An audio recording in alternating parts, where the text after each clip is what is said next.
میں اکثر لوگوں کے پرائیویٹ میٹرز پہ بات نہیں کرتی اور نہ ہی ہمیں کرنی چاہیے، لیکن ایک چیز جس سے مجھے لگتا ہے کہ ہمارا پورا معاشرہ جو ہے وہ ڈسٹرب ہو رہا ہے۔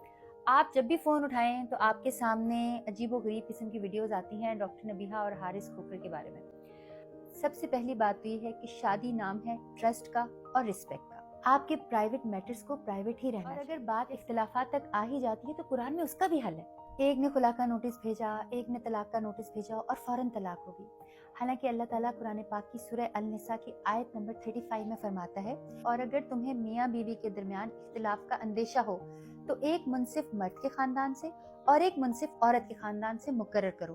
اگر دونوں اصلاح چاہیں گے تو اللہ ان کے درمیان موافقت پیدا کرے گا۔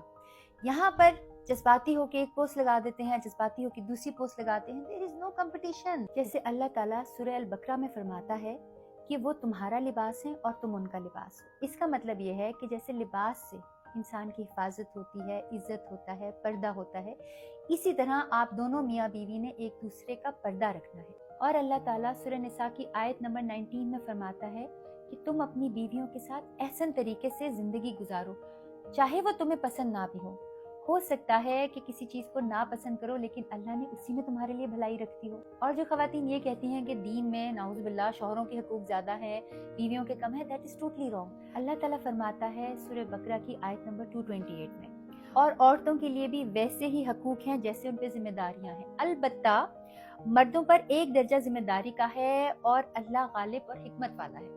So the main lesson we learn from this conflict of Dr. Nabihah and Haris Bhai is that a strong marriage depends upon trust, communication, mutual respect.